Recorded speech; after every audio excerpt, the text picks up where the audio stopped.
Okay, everyone. Well, good evening and welcome to the Equine Alumni Leaders Industry Panel.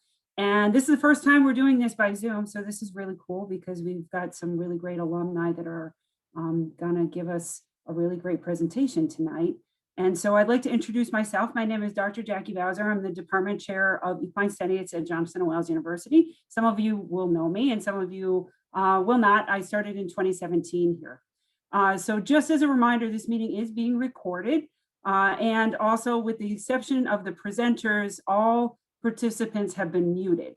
And so please leave your cameras turned off during the presentation and while the panel is going on. And if you'd like to ask a question to our two panelists, please use the chat function at the bottom in the Zoom.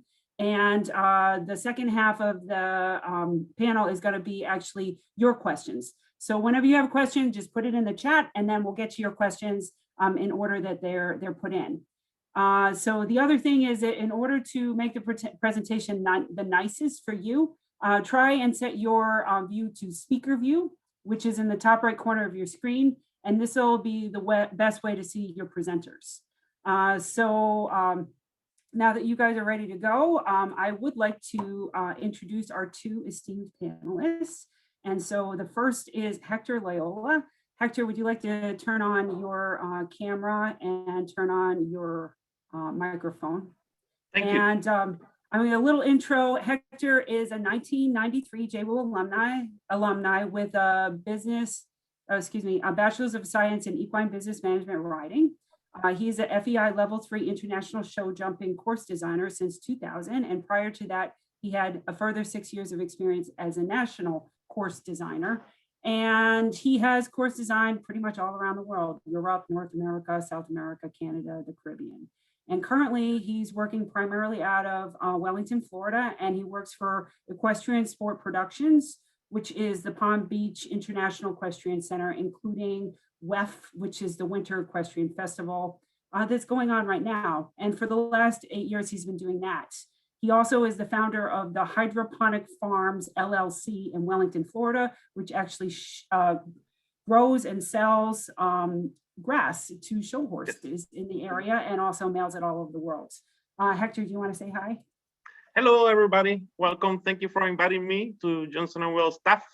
I feel very privileged to be here helping you, and I hope that you can get the most out of me. I hope you know how to squeeze me and get the best out of me. All right, excellent. Thanks, Hector. So our second esteemed panelist is Daryl Kinney. Daryl, would you like to also turn on your video and your microphone? Hey, Daryl. Hi. So Daryl is a 2007 alumnus of Johnson & Wales. She also has a Bachelor's of Science in Equine Business Management with riding, and she is an advanced event rider. And recently, she's won the 3-star event at the Virginia Horse Trials in 2019 in eventing. She has over a decade of experience working and training with Denny Emerson, who was the 1974 Eventing World Championship gold medalist, and also the US 3-day eventing team member. And she is also the founder and independent business owner of Daryl Kinney Eventing in Southern Pines, North Carolina, currently. So if you just want to say hi, Denny, go for it. Hi, thank you guys so much for having me. I'm excited to get to talk to everybody tonight.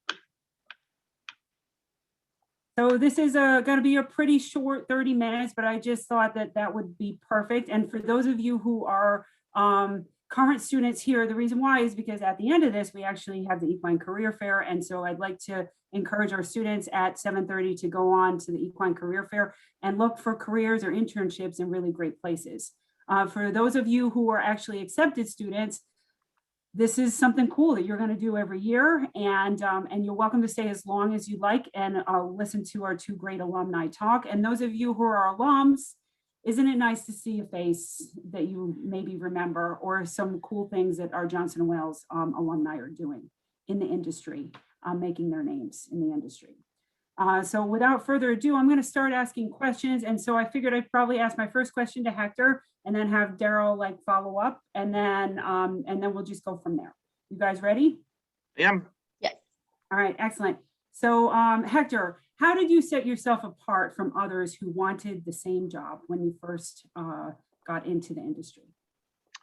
Well, I really, I didn't know myself. I was not a rider, a show jumping rider or combined training rider when I got into the sport. Johnson and Wells introduced me to the sport. So for me, it was a big challenge, after I graduated, how do I become, competitive in the sport, without having my youth. My youth was really with rodeos. So I grew up, competing in roping, team roping, in Puerto Rico with my brother. And so I did that change drastically. And I didn't know how much was it. And I learned to love the sport of show jumping and dressage and cross country, everything at Johnson and Wales University. So I decided, at the time was Beth Buchanan was the leader instructor for the Equine program. And so what I did, what she wanted me to do was go to polo. So we had this trimester abroad, and if you want a polo, she'll send you to Argentina, or if you want a show jumping, she'll send you to England, or if you want a race horses, they'll send you to New York. And so I said, no, I don't want polo. I want show jumping. I really love this sport. I thought it was fantastic. It really it taught me something new. So, okay, so after I graduated, so I'm in the sport. So what do I do? How do I separate myself from all my competition? Not necessarily my colleagues at Johnson & Wales, but for the real world out here. And I have, I learned to be very competitive, so because I have a big disadvantage in my case, my big disadvantage was that I didn't grow up with the sport. So I had to be the best I could. So to do that, I had to put some basics in the way I work. So I had to be very open, a good listener.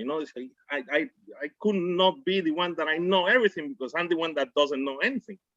So I really opened myself to be a good listener to the people that were doing my job. So in a few months, I was doing probably as good as they were, or even better. So how did I do that was to put myself in the situation of doing the most difficult things first. And really, that's how I think I got a really big advantage. I was not afraid of hard work. I was not afraid of hard tasks that anybody will ask me. It's tough, but I had the youth, to do that. And so that's what I did. And all my bosses, pay attention to this fellow that didn't know very well English, but was a really good worker. He was a graduate from Johnson & Wales student, so I should pay attention to this Hector Loyola. So I believe, I believe that's how it was. I wish we could ask one of my old bosses, what did you see on me, that guy? But I believe that we should do the hardest. We should wake up in the morning, and we have a list of things to do, and let's do the most difficult first. That's how I separate myself from everybody else. Excellent. Thank you, Hector. Daryl, did you have anything to add about what set yourself apart from others who wanted your job? Well, I think a lot of what Hector said about really hard work. If you are willing to show up and put in the hard work, people are going to be willing to help you. And I think that's one of the biggest things, because not everybody comes into the industry with a lot of money behind them. And I certainly did not. And I honestly don't even think I was that naturally talented starting out, but I was willing to work really hard and do whatever was asked of me, and even not what was not asked of me. I think just taking initiative and going out and doing and working as hard as you can and finding things to do, people are going to recognize that, and people are going to want to help you for helping them.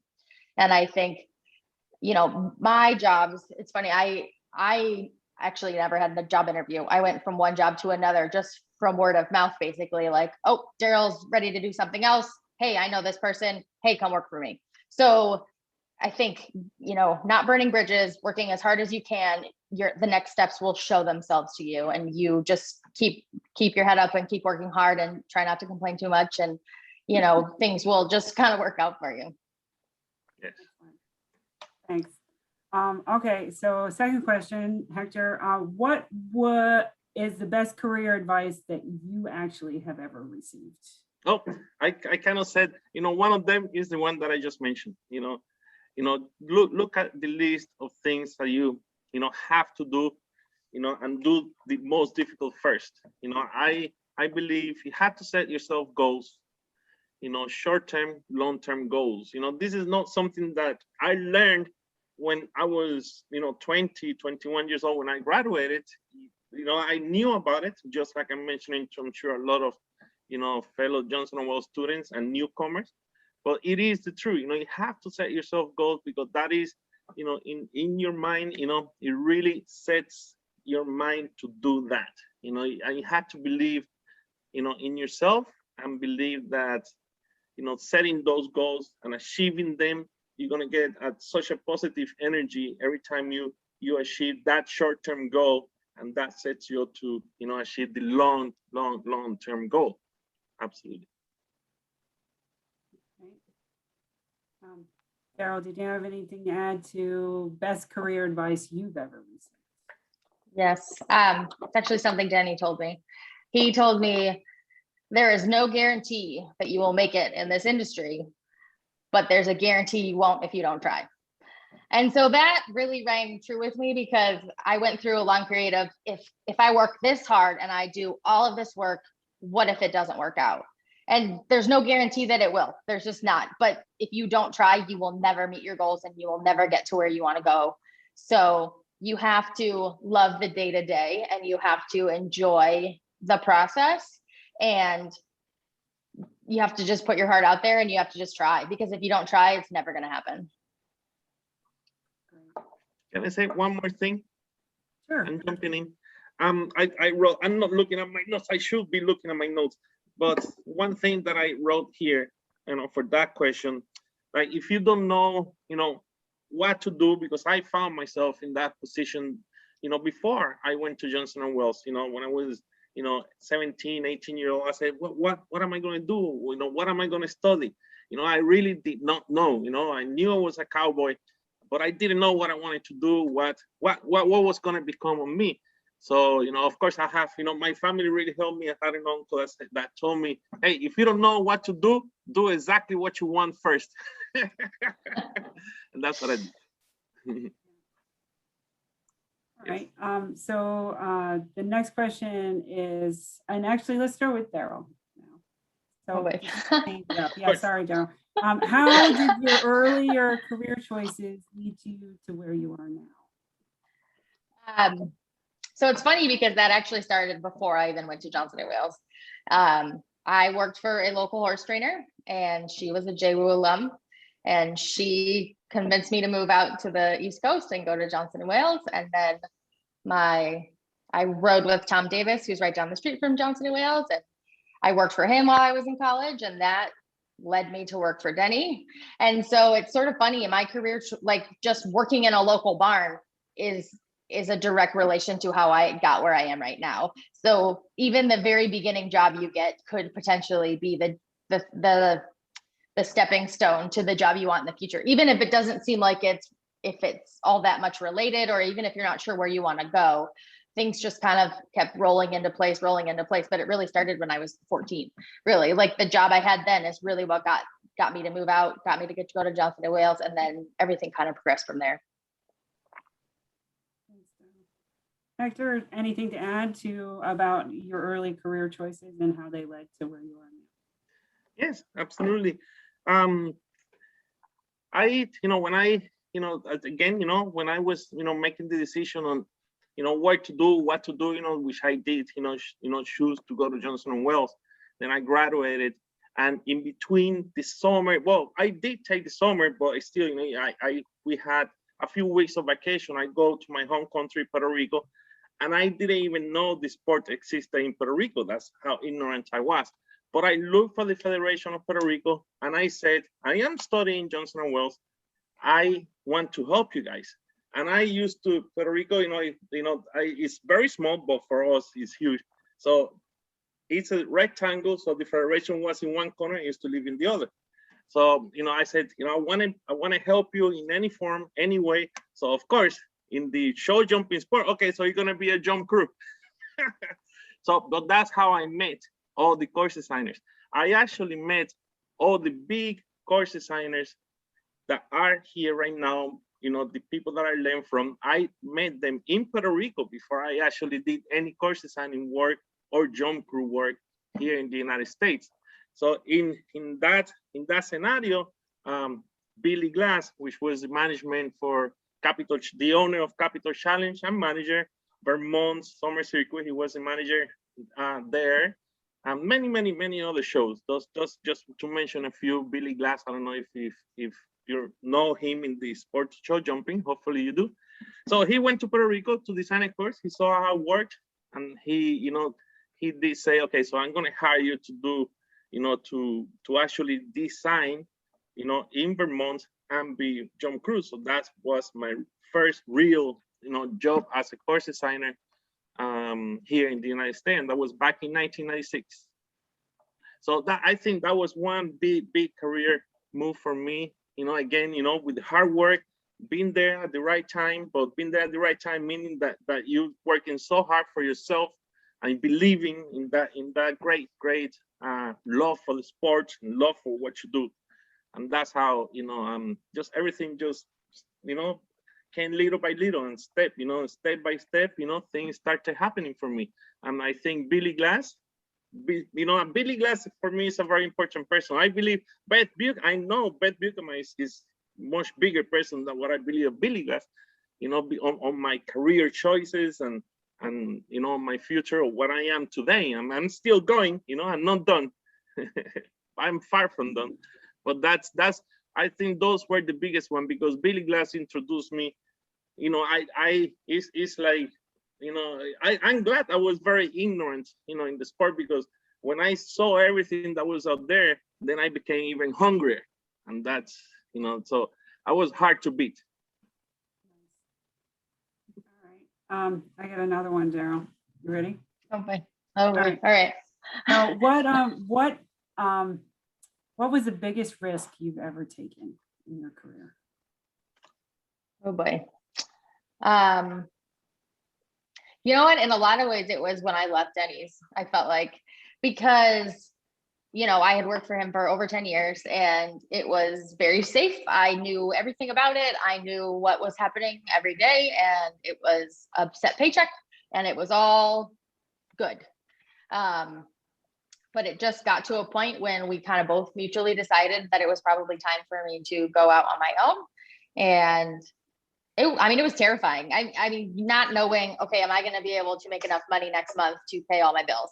You just don't really know. And thankfully, I had worked for him for 10 years. So I had a lot of contacts through him, a lot of people that I had helped or taught or ridden their horses. So when I left, I had a couple horses in training and started with that. And then my lessons sort of built, but it was terrifying. I mean, I really was very stressed out for a very long time. And the first year was pretty much just very stressful, because you just don't know, like, things, you just always wonder, is this going to work? Am I going to make money? I left a certain job and a specific, set amount of money every month. And now I'm just going to go try and do it on my own. And again, it's the hard work. You're going to work really hard while you do that, but it's very much worth it in the end. And, getting to set your own schedule and go where you want to go and ride the horses you want to ride, and, take different horses in training and things like that. It worked out very well. And I'm very happy that it went like that. That's awesome. Hector, what was your biggest risk? The question, what is my biggest risk that I took? Yeah, the biggest risk that you've ever taken, I assume, in your career, but I suppose it could be any risk. I think, risk is, you have to ask it like that. Like you say, the biggest and the smallest. I think we're taking risk every day in our equine career.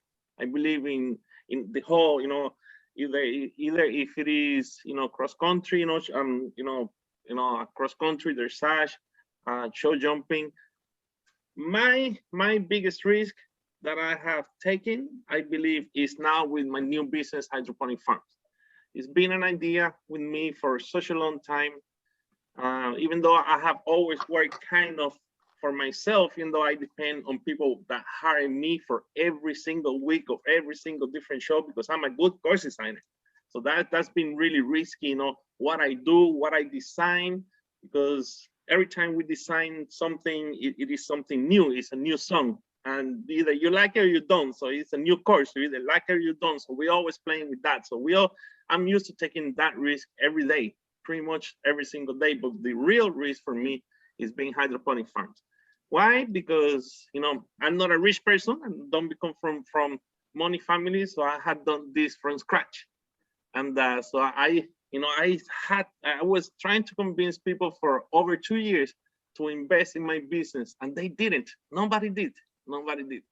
So I said, I had to do this for myself. So I went to the banks. The banks say, oh, a business loan is this. We give you a business loan, but you're going to have to pay this much. I cannot pay that much for a business loan. Anyway, so I have my wife, and I said, we had to do something. We had to, I want to open this. And she said, why don't we do, she had an apartment. So we ended up, she sold me the apartment, and then she did a contribution to the business. So the business stayed with ourselves. So that's a big risk. So that's where we are. We opened the business fully open 2 years ago. And I have to say, 2 years ago, I've been delivering the grass myself every single day in 2 years. So I'm very proud of that, but it's been very risky. Still today a risk. But last season, we had certain number of clients, and this second season we have double the number of clients. So I'm very optimistic. I'm very happy, and that's a big risk. I'll tell you about it in a few years. Oh, it's pretty neat. And actually, at the end of the presentation, hopefully over the next day or two, I'll be able to post a nice video that Hector gave to us about his business and like what he does. And it's really neat, but I couldn't get it to upload today. So, this is now into the portion where I would be happy to read questions that anyone wants to give to Daryl and Hector on the chat. And so we have a couple of chats in already, and I'm going to try and pick and choose like back and forth between like the two panelists. So the first one actually is for Daryl. Daryl, what was the hardest part of riding before you started showing or eventing? But I didn't know how to see a distance at all for jumping. I think that was a big hard thing for me, is I would go to jumps willy-nilly, not having a clue what I was doing. When I look back at videos from when I was younger, it's very funny. I just ran at them as fast as I could. So I think one of the biggest challenges for me was really figuring out the canter and how to ride a distance and how to get a good enough canter to be able to see a distance. And once you can figure that out, it makes jumping a lot less intimidating. And, when when the horse is going to leave the ground, then you have a lot more confidence in the whole process, because what's going to happen. You know how to fix things, how to, adjust the canter, move a little bit forward, wait a little bit. And so it seems to me, it takes a lot of the risk out of it, because I know what's going to happen and I know how to fix it if things go wrong. So I think that was a huge piece for me, was learning how to see a distance jumping. That was something you can learn. Is that what you're telling me? Yes, absolutely. I didn't know how to do it at all before. Awesome. So Hector, tell us about your hydroponics business, and what are some of the benefits that horses get from the grass you grow? Well, this is a very old idea. I will say, all my research is 1,000 years old idea, but really is a new idea, because it is not a mainstream idea. Everybody knows the product or how or what it does. So thank you for the question. So right now we're just growing barley grass, which is the most nutrient content in the grass. Is very good for the horses. We grow mats that are 3 feet by 1 feet, and each of those mats contains 2 pounds to 2.5 pounds of barley seeds.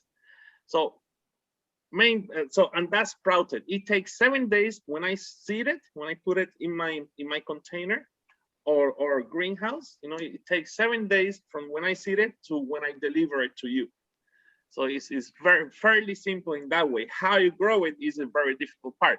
Okay, so the benefits of the horse is first of all, the main one is colicky, horses that colicky horses, horses that or have had surgery before or have had colics before.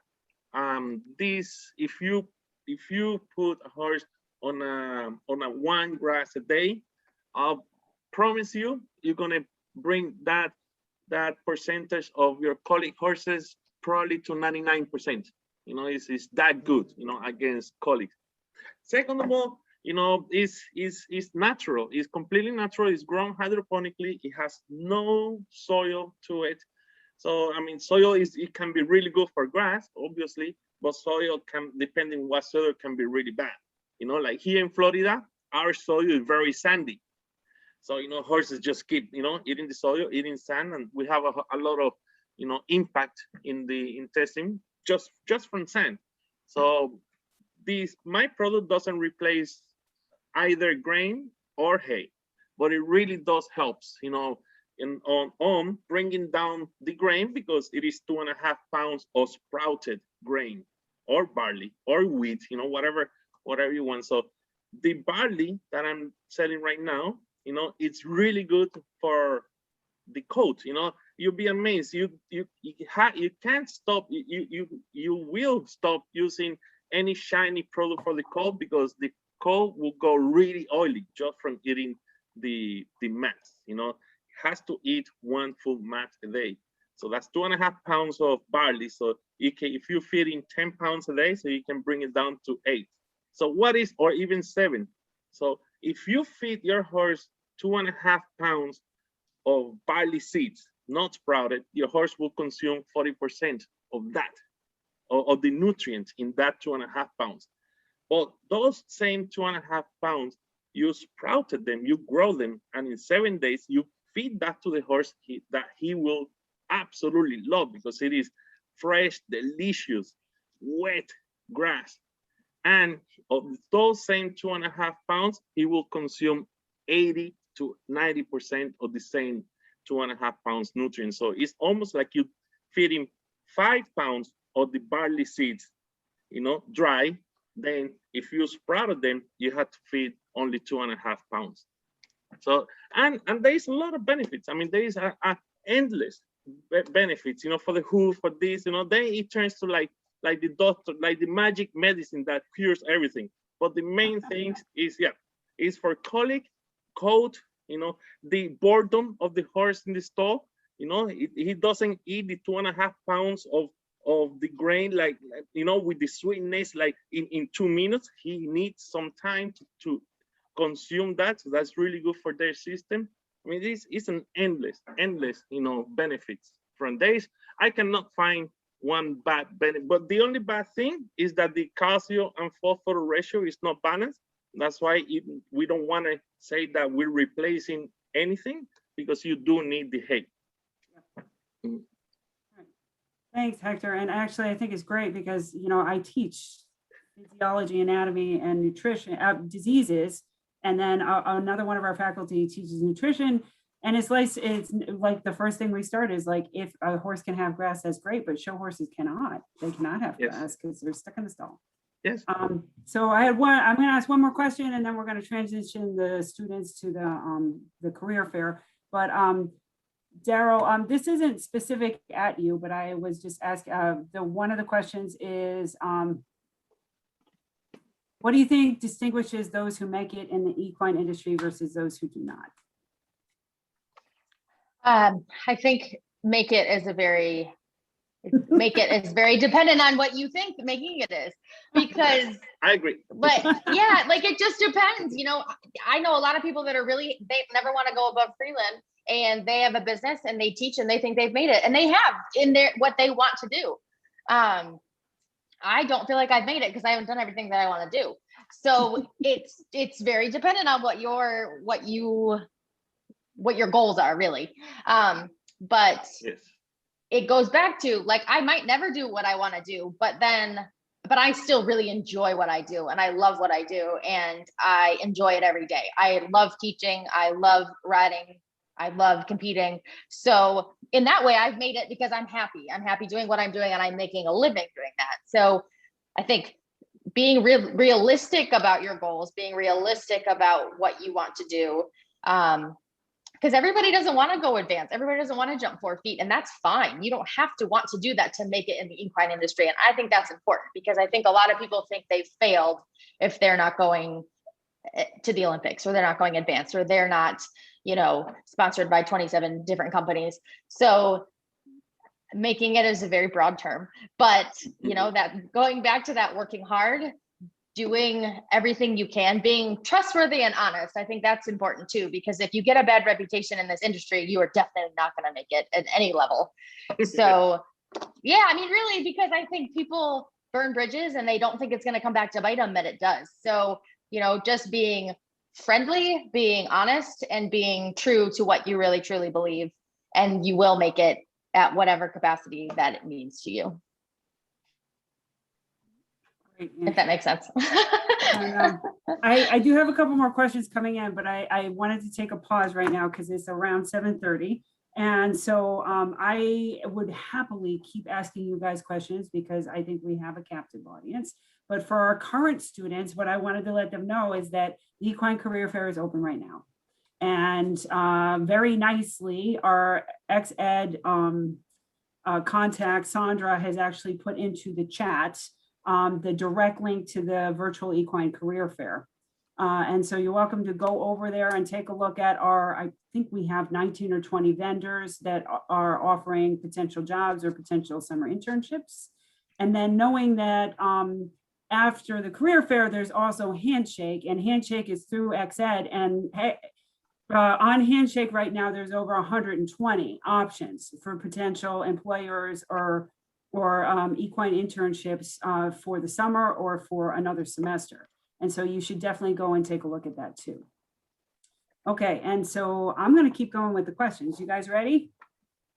Yes. All right. Hector, this is not specific, but I guess the question I have for you is, what advice would you give your younger self at the start of your career? I would say that, take, this new venture as a new goal. And, since you starting, such a nice career that I have so much respect of, and it is a career that the best really does succeed. Don't quit, don't quit, keep at it, keep stay on it, be the best you can be proud of yourself to be in one very, very unique career that will never end, will absolutely never end. And especially with, I would say it will never end if we take really good care of our horses. That will be the reason that will keep our sport alive, is that we do keep our horses, well.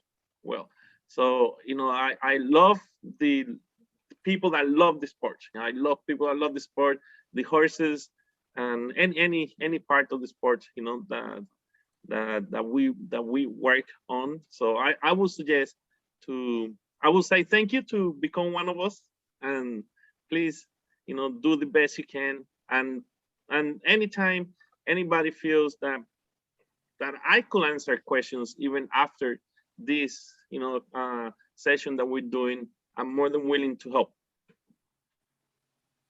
Yeah, so if anyone has any specific questions for Hector, even afterwards, they're welcome to email me, and I would be happy to actually send them to Hector, and he can get in touch with you. Absolutely.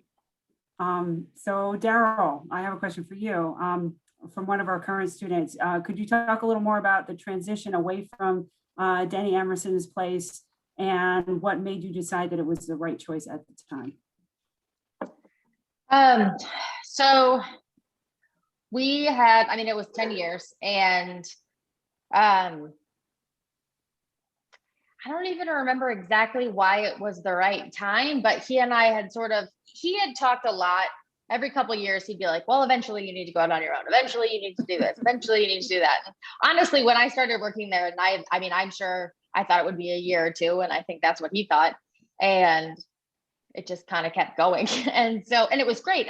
He taught me I can't even explain how much he's taught me, but he also kept giving me the opportunities to bring his horses along and up the levels of eventing. So it got to a point where I had Rosie and she was going advanced, and we kind of just had a conversation, and he was like, I think, it's time. And I said, I agree. Like, it was finally at a point, because I would start thinking about it and I would get all, no, I can't leave. I can't do this. I just can't. And I think a big realization for me was I asked him if I could stay at his farm in North Carolina. So that was less of a risk, I felt like, because I would be renting a farm from him that I already knew, and I could essentially have a good starting point. And I was already teaching some lessons on the side down here, and already had people asking me if I could take horses in training. So and I was already teaching clinics. So there was a lot of little sort of side jobs that I had that I felt like, okay, I think I can do this for a living. I think I can take all of these side jobs and turn them into my main job.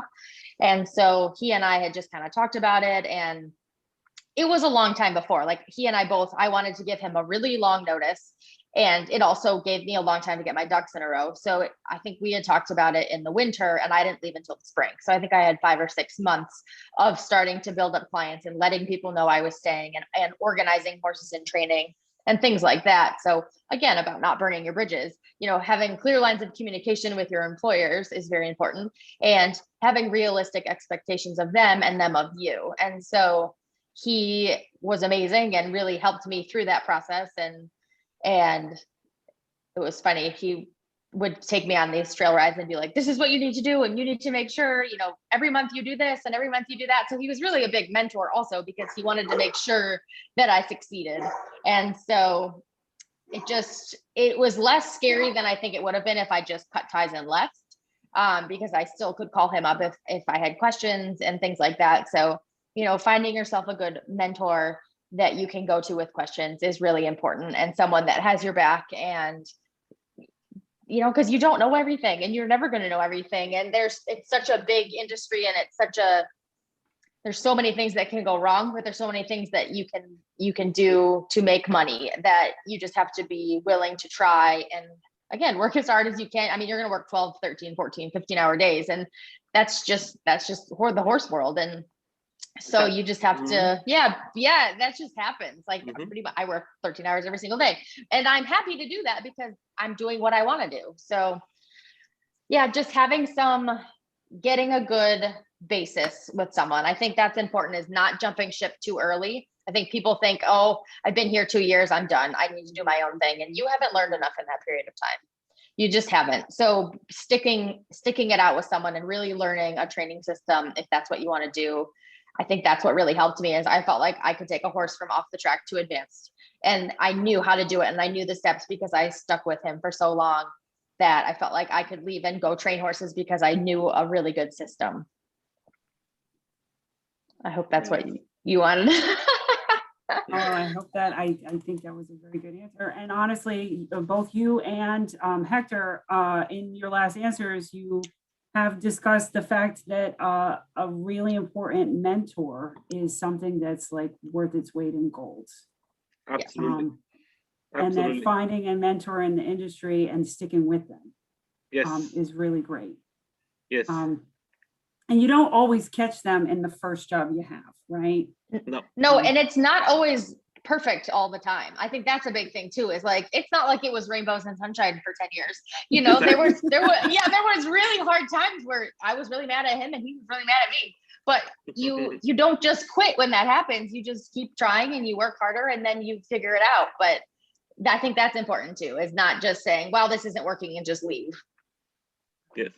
I think a mentor really is, the main road, but it's just a road with many different things, and with many mentors, with many little mentors. It's just nice to at young age, and maybe also at an old age. I had never stopped learning, from my even from young guys. I can, I just, the usual is, oh, my mentor is, now I'm 50, so my mentor is 70. But I have found guys that are very good at what they do, and they're 10 years younger than I am.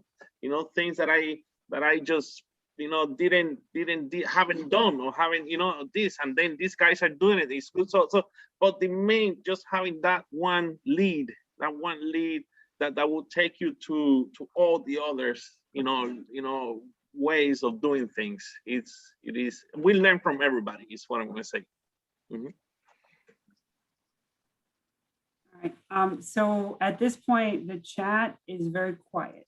And so I'd like to encourage anyone who's still on, if they have any last questions for our participants, for our panelists, to go ahead and put them in now. And I actually had a last question for you guys. And I don't know who wants to start, but can you talk a little bit about, it sounds to me like you have both had long, hardworking careers, where you have often put your career first.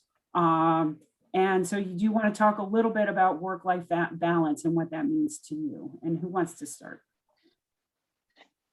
Seniority again? Am I guilty of being old?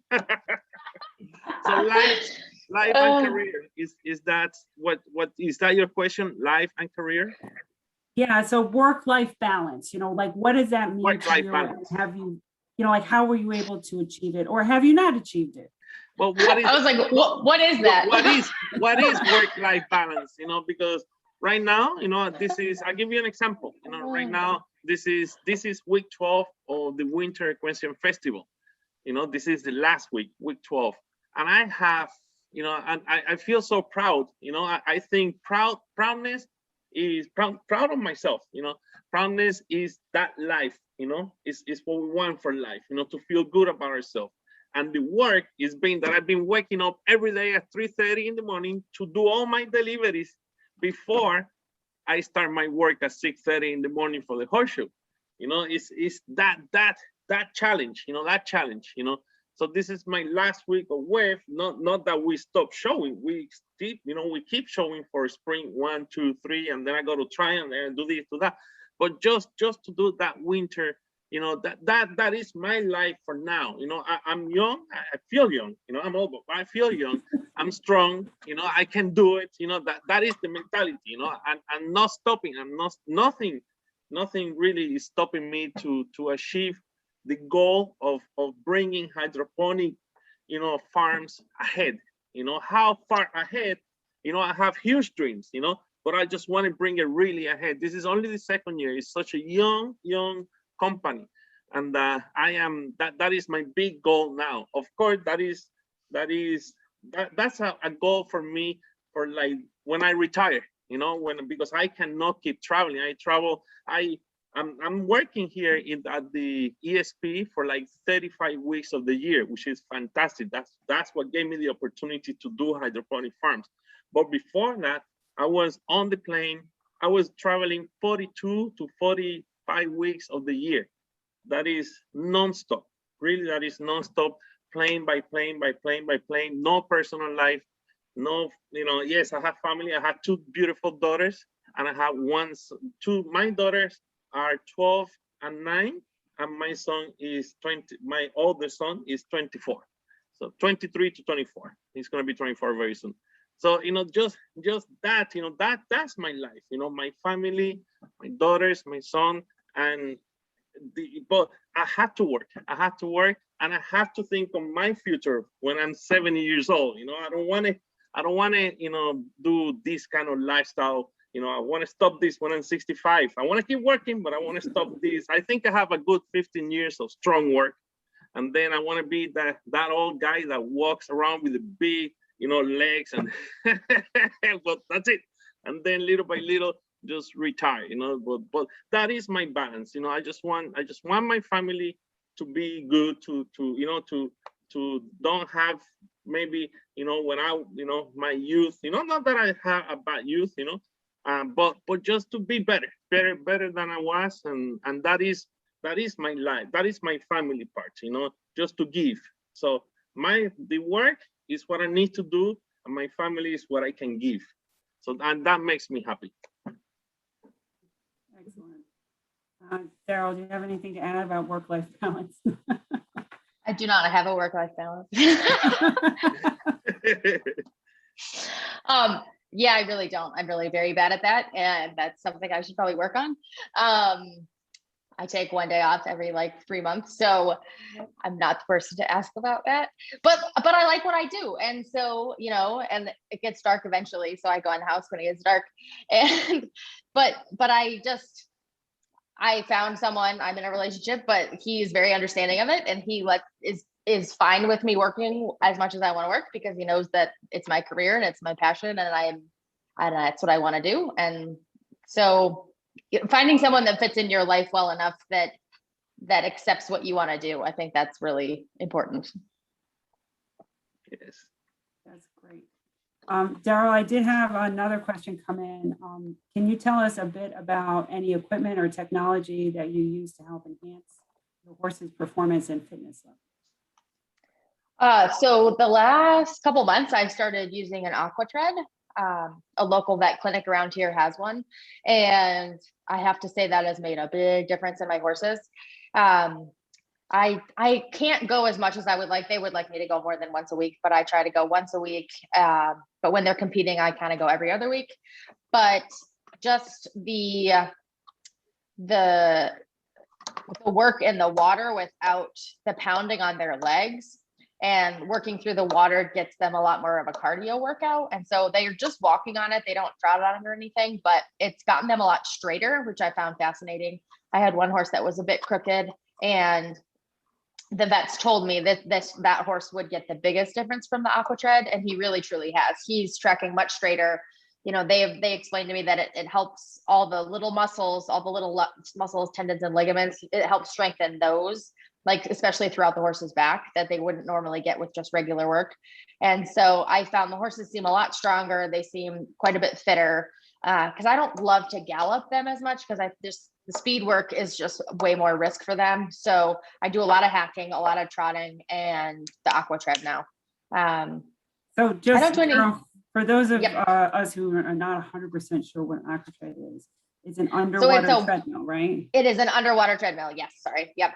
So they walk in it, they lock the horse in, and then they fill the water. They start the horse walking on the treadmill, and they fill water, and they do it at different heights depending on what they want to work on. So my horses all wind up going chest deep, because that works their stifles a lot, and there's not very many hills down here. So that's a big thing for especially the event horses. They want to work on their stifles. I couldn't tell you what each level does. I know if it's around their knees or slightly below, that's a lot more of the cardio. So they build them up to it. But at the beginning, the horses it's a lot about, they have to get trained to go on it, because it's a little bit weird for them at first. But mine now they go on it, it fills with water, and they're just fine. I swear we talked about this in class today. Really? We talked about all the different levels of water and like what they do. Oh my gosh. Today, like my class right now, I'm probably like, Dr. Bowser, did you make that question? No, I did not make that question. Okay? Oh, that's funny. Okay, so I have one more question, and like Hector, I'll start with you, and Daryl, if you want to chime in. What's been your biggest challenge in your career?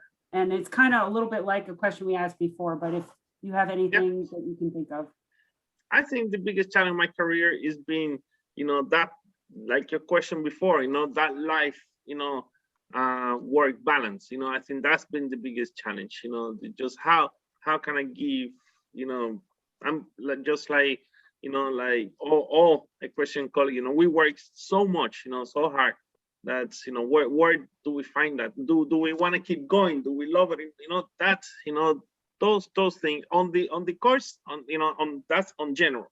On the course designing, the most difficult is the competition. We're competing against our own colleagues, and for me is here in the winter, equestrian festival, we all close together, which is nice. It's the only opportunity that me as a course designer get to relate to other course designers, and I'm very lucky that way. But most of the time that is not the case. We only have maybe 10 to 15 course designers coming to our show, every year. But there is 100 course designers that, like me before, don't get that chance of comparing my work to others. So that's a challenge, that's a challenge that, am I doing a good job? Am I not doing a good job? Because yes, we hear the competitors complaining, if they need to complain, or we hear the competitors saying you did such a good job, praising us, so this, so that measuring line is very hard, because if you fall too much on like you're doing a good job all the time, that's never the case, so it's how we balance that, and how we learn how to do a better job of our career, when you don't have the chance to, because you're traveling week by week by week. And me as a jumper course designer, I don't design hunters. I only course design for show jumpers. And so it's only one show jumper and one hunter course designer, usually 90% of the time at every horse show. So, we don't, that's a challenge. How do I get better? Well, I don't have anybody to compare. But that I grew that because I'm working here at the Winter Equestrian Festival with my colleagues. So that's, I'm over that part. So right now, what is my big challenge? Be competitive with my colleagues.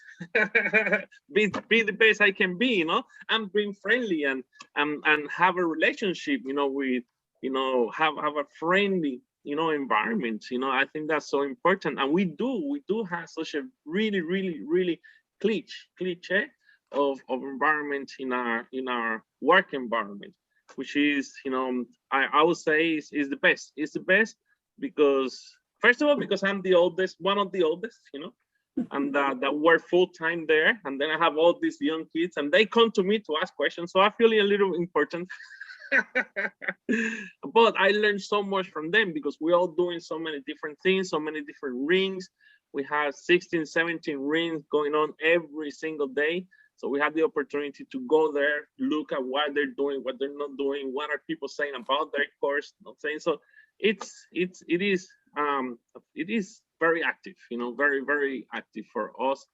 And yeah, so I think that's a challenge, just to keep everybody, the clients, our clients happy, and involved. That evolution, is the sport, my course designing today is not the same, not even 5 years ago. It just keeps the evolutionizing. I'm sure the same thing with cross country on the way they build the jumps.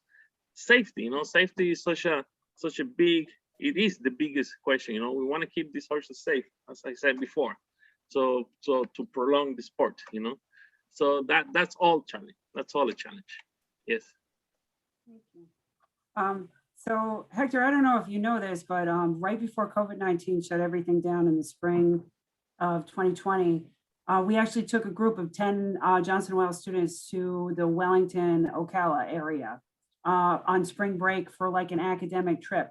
And it sounds to me like including you in our visit might be something that we might want to do in the future. Please do. Once everything starts up and we could see you and your horse designs and you could talk about it. Absolutely. And we could also maybe visit your hydroponics farm and actually see Absolutely. how you do what you do. Yes, I'll give you the tour. Absolutely. Daryl, thank you. Did you have anything to add regarding your biggest challenge in your career? I know you talked about, like, of course, going out on your own, but was there anything else? I think one big thing was for me to realize that it's not a race. You're not racing against anybody else. Things will happen for you in a different timeline than they happen for other people. I had a lot of people that were riding at a higher level than I was, and I always felt like I wasn't as good as them. But funny, most of those people don't even ride anymore. So, you just stick to it. It's funny, like my whole growing up, there would be people that were better than me, and then eventually they'd stop riding, and then I would just keep going. And then eventually I was better than they were at that point. So, it's not a race. There's no set timeline. You don't have to do X, Y, and Z by the time you're a certain age. That's the wonderful thing about our industry. You can do it forever. So I think it took me a while to realize that, though, that do things in your own time, work as hard as you can. It's to try to meet those goals, but it's not a race. You'll get there when you get there, and you just have to keep working at it. Because that was a big issue for me for a while. I was like, I'm not good enough. I'm not doing it yet. I'm not good enough. I'm not good enough. So, just plugging away and just keep going, and then eventually you'll get to where you want to go. Yes. That is great.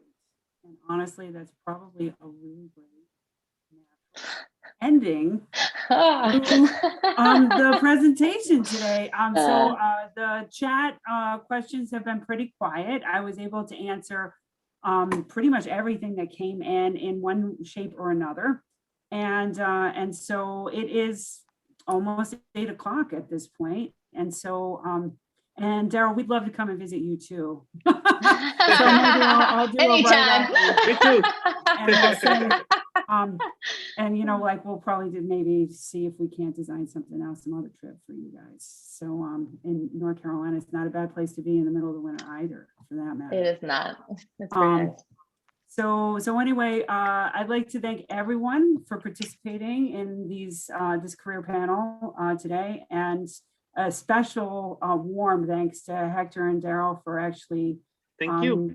getting grilled by us pretty much. And we hope to do something like this again next year. And this year, and I don't know if I've told you guys this, but this year is the 40th anniversary of the start of the equine studies department at Johnson & Wales University ever. So it started 40 years ago. And actually, we're going to hopefully have an event or two like every year until we have hopefully a larger event at the 40th anniversary of our first graduating class, which was spring of 1983, way back when. And so Wow. Spring of 2023, I'm hoping that we'll have some large event that I'll be able to actually advertise for. And you are welcome to, you are invited. And Thank you. everyone on the line is invited, because you'll either be current students or alumni on the line right now. So, so thank you guys so much, and have a great night.